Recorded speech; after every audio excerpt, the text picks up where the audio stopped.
Hello, good morning students. How are you all? So today we are going to start up with the session of human resource management. In last lecture we had studied about the job evaluation technique, right? So today we will continue with other evaluation techniques. Job classification or grading method. We are going to start up with the second method, right? Grading method. Under this system, a number of predetermined grades are established by a committee and various jobs are assigned within each grade or class. Grade descriptions are result of basic job information which is usually derived from job analysis. After formulating and studying job description and specification, jobs are grouped into classes or grades which represent different pay ranging from low to high. Common job responsibilities, knowledge, and experience can be identified by the process of job analysis. Certain jobs may then be grouped together into common grade or classification. General grade descriptions are written for each job classification and finally are used as standard for assigning all the other jobs to a particular pay scale. The following steps are generally involved. હવે શું કહે છે કે grading મેથડમાં પહેલેથી જ તમે છે ને જોબને ક્લાસિફાઈ કરી રાખેલી હોય અને ગ્રેડ ડિટરમાઇન કરી રાખેલો હોય બરાબર. પછી તમે શું કરો છો, જોબ ડિસ્ક્રિપ્શન અને સ્પેસિફિકેશન બનાવો છો.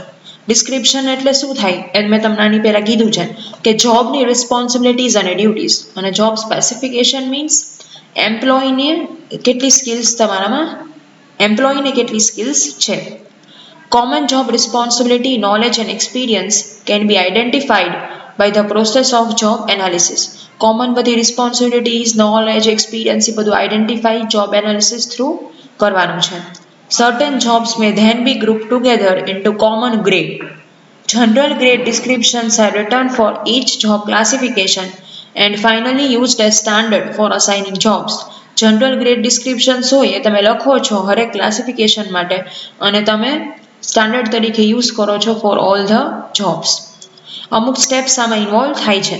Preparation of job description, preparation of grade description, selection of grades and key jobs, grading of key jobs and classification of all jobs. Right, કે તમે જોબ ડિસ્ક્રિપ્શન પ્રિપેર કરો છો, ગ્રેડ ડિસ્ક્રિપ્શન પછી prepare કરો છો કે કોને કયો ગ્રેડ આપવો, પછી સિલેક્શન ઓફ ગ્રેડ, પછી ગ્રેડનું સિલેક્શન કરો છો બરાબર, અને પછી તમે બધી જ જોબનું ક્લાસિફિકેશન કરો છો. Merits of grading method. This method is simple to operate and understand. આ મેથડ બહુ જ સિમ્પલ છે. Since oral job descriptions are used, evaluation of jobs tends to be more accurate. આ બહુ accurate method છે. It is also used in government services and operates efficiently. Government સર્વિસીસમાં બધા use કરી શકો છો અને એફિશિયન્ટલી પણ ઓપરેટ થાય છે. The grouping of jobs makes salary determination problems administratively easier to handle. અને તમે જોબનું ગ્રુપિંગ કરો છો એના લીધે શું થાય છે કે પ્રોબ્લેમ્સ બધા ઇઝી ટુ હેન્ડલ બની જાય છે. હવે demerits. Although it is more accurate than the ranking system, it depends on personal evaluations made by supervisor or rater. Right, આ અક્યુરેટ તો છે જ રેન્કિંગ સિસ્ટમ કરતાં, છતાં પણ એક સુપરવાઇઝર પોતે પર્સનલી શું ઇવેલ્યુએટ કરે છે એના ઉપર આ ડિપેન્ડન્ટ છે. This system is rigid and unsuitable for large organization. System rigid છે અને લાર્જ ઓર્ગેનાઇઝેશન માટે એકદમ અનસુટેબલ છે. It is difficult to know how much of a grade is influenced by man on this job. આ grade કયું છે એ જાણવાનું બહુ ડિફિકલ્ટ છે. Job classification is in general terms and hence only overall assessment is possible for valuing a job. Job classification છે એ general ટર્મ્સનું છે અને overall assessment possible છે જોબને વેલ્યુ કરવા માટે. તો ઘણીવાર એ ઓવરઓલ અસેસમેન્ટ ઉપર જ આ થતું હોય છે, પર્સનલ અસેસમેન્ટ થતું નથી. Now, the third method will be the point system. This method is mostly used job evaluation technique. It requires identifying a number of characteristics of job and different points are assigned to these different factors or characteristics. Factors like skill, education, experience are required in a job and are identified and are predetermined and are assigned to each of them. Right, આ method બહુ widely job evaluation technique તરીકે use થાય છે, બરાબર, અને number of characteristics ઉપર આ dependent છે. સ્કિલ્સ, એજ્યુકેશન, એક્સપિરિયન્સ આ બધી વસ્તુ તમે ધ્યાનમાં રાખી અને શું કરો છો કે તમે એક પોઈન્ટ્સ પ્રીડિટરમાઇન કર્યા હોય છે કે આનામાં આટલી સ્કિલ હશે તો હું આટલા પોઈન્ટ્સ આપીશ, એવી રીતે એ પ્રમાણે તમે એને ડિટરમાઇન કરાવડાવો છો. For example, job evaluation through the point system. કેવી રીતે point system through job evaluation કરશો?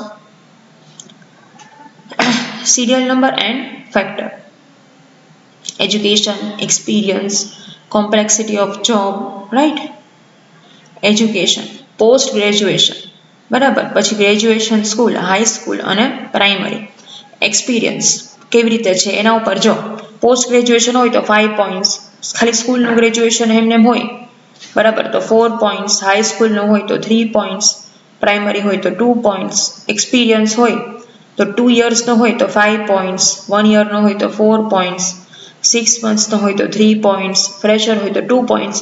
એટલે આવી રીતે તમારે પોઈન્ટ્સ અસાઇન કરવાના છે.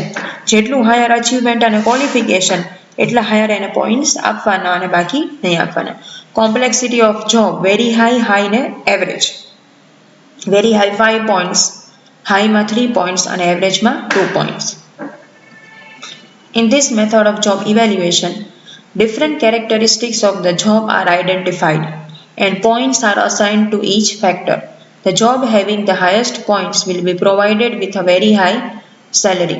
The job having less number of points indicates that its values is relatively low and hence the person is appointed for this job would be paid accordingly. બરાબર, આ method એવી છે કે એમાં ડિફરન્ટ કેરેક્ટરિસ્ટિક્સ આઈડેન્ટિફાઈ કરો છો અને પછી તમે પોઈન્ટ્સ અસાઇન કરો છો. The job having highest points. હવે જેને હાઈએસ્ટ પોઈન્ટ્સ મળ્યા છે એને હાઈ સેલેરી મળશે અને જેને લો પોઈન્ટ મળ્યા છે એને લો સેલેરી મળશે. Merits of point system. This method gives the firm a numerical base for measuring the value of job. આમાં એક ન્યુમેરિકલ બેઝ મળે છે એટલે આ વધારે અક્યુરેટ ગણાય કે તમે એક પોઈન્ટ્સ આપી, નંબર આપીને તમે જોબને મેજર કરો છો. Once the point scales are developed, they can be used for a longer period of time and this method can be used even when some job changes like promotion and transfer occur. એકવાર points develop થઈ જાય છે, બરાબર, પછી આ method promotion અને transfer માટે પણ યુઝ થઈ શકે છે. Prejudice and human judgment are minimized and hence manipulation may not be possible. કોઈને પ્રિજુડાઇસ હોય, હ્યુમન જજમેન્ટમાં એવું લાગતું હોય પ્રોબ્લેમ છે, બરાબર, તો પણ આમાં મેનિપ્યુલેશન પોસિબલ નથી. It has the ability of handling large number of jobs and enjoys stability as long as factors identified remain relevant. Right, આમાં આ શું થાય છે કે લાર્જ નંબર ઓફ જોબ્સ તમે હેન્ડલ કરી શકો છો અને સ્ટેબિલિટી પણ કરી શકો છો. The workers' acceptance of this system is very high because it is most systematic and objective than other methods of evaluation. Right? Worker આ સિસ્ટમને બહુ જ એક્સેપ્ટ કરે છે કેમ કે આ બહુ સિસ્ટમેટિક છે. વર્કરને ગમે છે કે ભાઈ અમારામાં જેટલા ક્વોલિફિકેશન છે એ પ્રમાણે અમને પોઈન્ટ્સ મળે છે અને એ જ પ્રમાણે અમારે બધું કરવાનું હોય છે, તો આ બહુ સારું કહેવાય. હવે ડીમેરિટ્સ.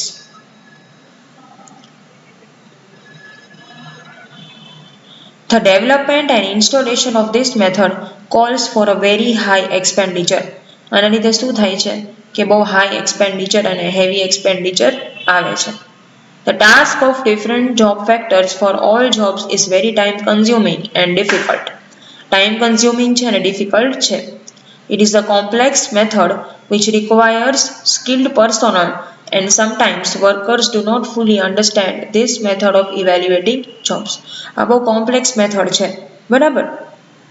અનસ્કિલ્ડ લોકો ઘણીવાર સમજતા નથી અને વર્કરને ઘણીવાર આ ફૂલી સમજમાં આવતી નથી એવું પણ બને છે. It increases work since it involves recording work of all job factors during evaluation. આમાં વર્ક વધી જાય છે કેમ કે આમાં બધા જ ફેક્ટર તમારે ઇવેલ્યુએટ કરવા પડે છે.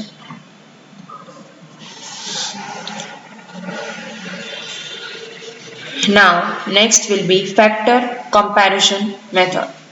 Under this system, jobs are evaluated by means of a standard yardstick of value. It includes deciding which jobs have more of certain factors as compared to other jobs. Here, the evaluation committee selects some key jobs for which clearly understood job descriptions and salary rates agreed upon and are acceptable to management and workers' union. Under this method, each job is ranked several times, once for each factor selected. Right?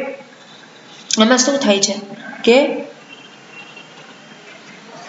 જોબ્સને કેવી રીતે evaluate કરવામાં આવે છે? એક મેજરથી, એક વેલ્યુથી, અમુક marks એને આપવામાં આવે છે.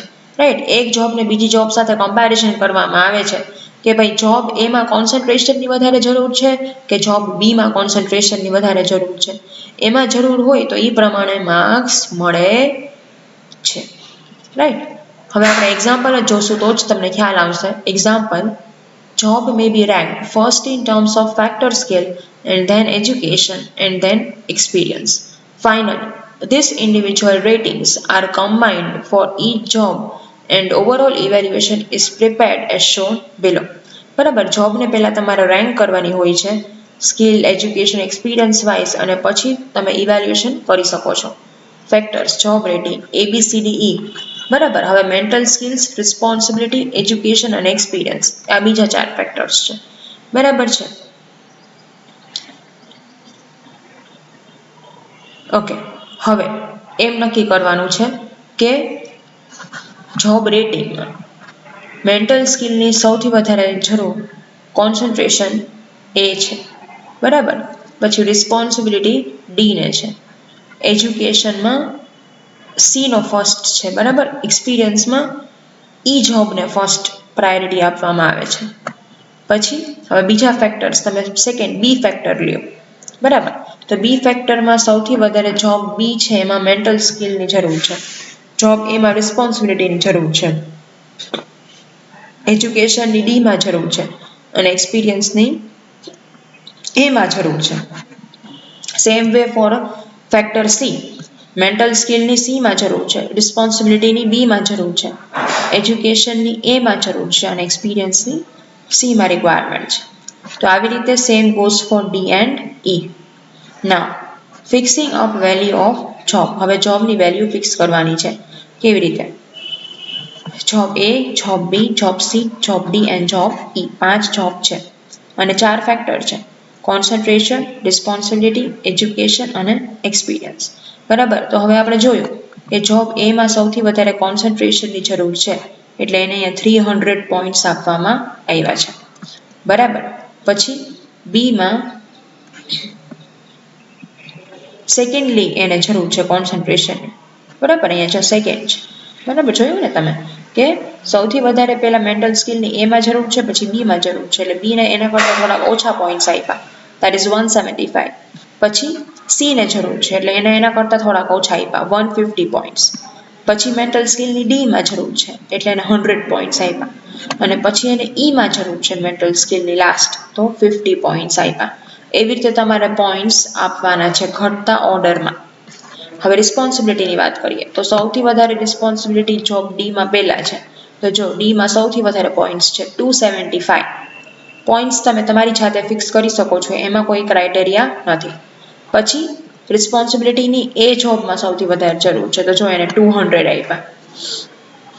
બરાબર, પછી રિસ્પોન્સિબિલિટીની બી જોબમાં જરૂર છે તો જો એને 130 આપ્યા. પછી રિસ્પોન્સિબિલિટીની ઈમાં જરૂર છે તો જો એને 100 આપ્યા. પછી રિસ્પોન્સિબિલિટીની સીમાં જરૂર છે તો જો એને 75 આપ્યા. જોયું? આવી રીતે same goes with education. Right, એજ્યુકેશનની સૌથી વધારે પહેલા સીને જરૂર છે, 300 આપ્યા. પછી ડીને જરૂર છે, 200 આપ્યા. પછી એને જરૂર છે, 175 આપ્યા. પછી બીને જરૂર છે, 150 આપ્યા. લાસ્ટ ઈને જરૂર છે તો 80 આપ્યા. એક્સપિરિયન્સની સૌથી વધારે ઈને રિક્વાયરમેન્ટ છે તો ઈને 300 પોઈન્ટ્સ. પછી એ અને સી તો એને 200 અને સીને 160. પછી ડી અને બી તો ડીને 120 અને બીને 50. આવી રીતે તમારે પોઈન્ટ્સ આપવાના છે અને પછી ટોટલ કરવાનો છે. જો એનો 875 થયો, બીનો કેટલો થયો 505, સીનો 685, ડીનો 695 અને ઈનો 530. તો સૌથી વધારે સેલેરી અહીંયા કોને મળશે? એને, કેમ કે એનો સૌથી હાઈએસ્ટ રેન્કિંગ છે. પછી ડીને, પછી સીને, પછી ઈને અને છેલ્લે પીને. આવી રીતે નક્કી કરો તો આમાં ક્યાંય પાર્શિયાલિટી થતી નથી.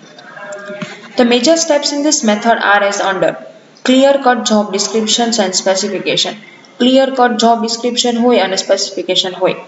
પછી સિલેક્શન ઓફ કી જોબ્સ બહુ ઇમ્પોર્ટન્ટ છે. કી જોબનું સિલેક્શન કરાવવાનું છે. Ranking of key jobs on the basis of factors like mental concentration, experience, education, responsibility, skills required. Right, પછી તમે કી જોબનું રેન્કિંગ કરો છો. મેન્ટલ કોન્સન્ટ્રેશન કેટલું જોઈએ, એક્સપિરિયન્સ કેટલું જોઈએ, એજ્યુકેશન એ પ્રમાણે. પછી તમે વેલ્યુ આપો છો બધા જ ફેક્ટર થ્રુ બધી જોબ્સને. અને last establishing the monetary value. Monetary value લાસ્ટમાં તમે એસ્ટાબ્લિશ કરો છો. Merits of factor comparison method. હવે એને મેરિટ શું છે? It is the systematic quantifiable method. Systematic અને ક્વોન્ટિફાયેબલ મેથડ છે. Jobs are compared to other jobs to determine relative value. તમે એક જોબને બીજી જોબ સાથે કમ્પેર કરો છો કેમ કે તમારે રિલેટિવ વેલ્યુ ડિટરમાઇન કરવાની હોય છે. It is fairly easy system to explain to the employees and their unions. બહુ ઇઝી સિસ્ટમ છે. It is scientific method with greater validity. With greater validity scientific method છે. અને લાસ્ટ ઓબ્જેક્ટિવ મેથડ છે because minimum chance of personal bias. પર્સનલ બાયસનામાં minimum chance છે એટલે objective method છે. Now, demerits. It is costly to install and somehow difficult to operate. Costly છે થોડીક અને ઓપરેટ કરવામાં પણ ડિફિકલ્ટ પડે. The system is complex and cannot be easily explained. થોડીક કોમ્પ્લેક્સ છે. જો મારે તમને કેમ સમજાવતા વાર લાગી એવી રીતે સમજતા વાર લાગે એમ છે.